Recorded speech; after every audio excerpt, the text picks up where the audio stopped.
Good afternoon. The book I'm going to talk about is called The Coach, Story of Bobby Bowden. It's his reflections on life, faith, and football.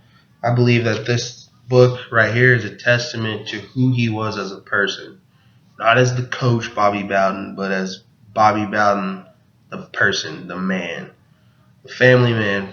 This book is written by Mark Schlabach. It's got forwards by Tony Dungy, Joe Paterno, Nick Saban, and Jimmy Carter, or President Jimmy Carter, I should say.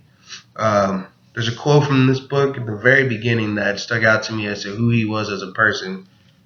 It says, "We won a lot of games at Florida State, but my greatest accomplishment was seeing my players become great husbands, fathers, and professionals."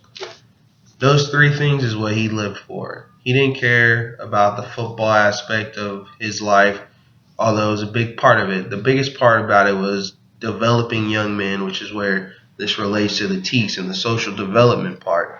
Um, Bobby Bowden believed that if you develop the entire person, then everything else will take care of itself. Football would be a prime example. If you're a great man off the field, you did everything the right way. You didn't do anything bad. It would translate to the field. You'd be a good athlete. You'd always be in the right position. You'd always be somewhere where you were needed to be, and not messing up what you didn't need to do. Um, I believe Bobby Bowden. He had a great career, all-time wins leader, 55 years as a head coach, which doesn't really happen nowadays. He started young. Career started in 1955 at Howard College. There's nothing you can say about that. Man started in the 50s and he coached all the way to 2010. Final game was 2010 in a bowl game, which they won. This book right here, I believe, shows everybody who Bobby Bowden was off the field. Although it talks about his stuff on the field, you really get the sense that who he was off the field, what he stood for, what he believed in as a person. Bobby Bowden was a great believer of Christ. He believed everything you did, whether it be good or bad, had consequences. He lived his life the right way. He wanted his players to live the right way. That's why he always had the team chaplain travel with the team to the games. He always had the chaplain, deliver a devotional. He had his players deliver devotionals every now and then.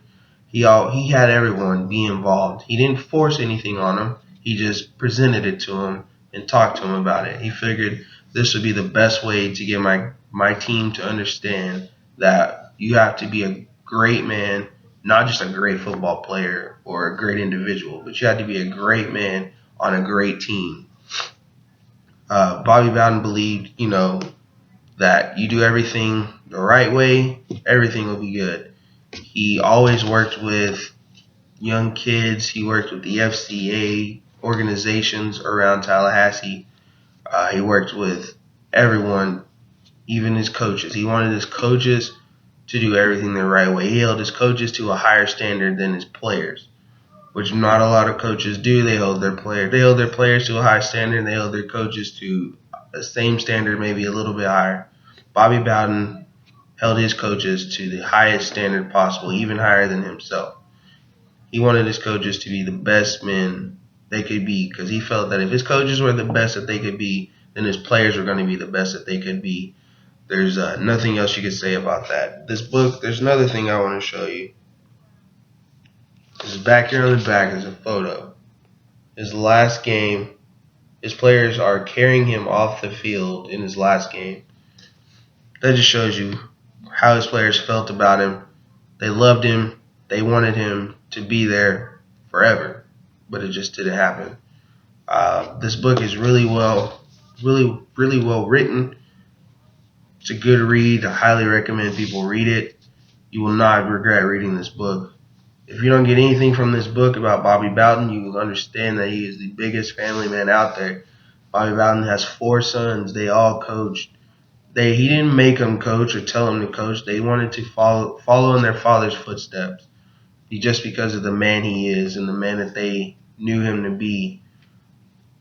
So I feel like that right there just shows that if you do everything the right way, people will want to be just like you. not just because of who you are or how fun it looks, but just because, oh, he's doing it the right way. That's how you're supposed to do it. If I do it that way, then I'll be able to do it. So I feel that if you read this book, you'll take two things from it. I took two things. One, you got to live your life the best way you can. That's by the word. Two, you have to be a constant professional on the field, off the field, to your players, to your staff. And three, you have to be a great man or a great individual. You have to treat everyone with respect, dignity. You got to treat your family right. You got to treat your wife right. If you're married, your girlfriend. And if you have a family, you got your kids. You know, your kids are the main reason you do what you do.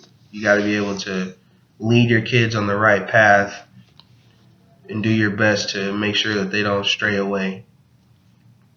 So I highly recommend everyone go out and read this book.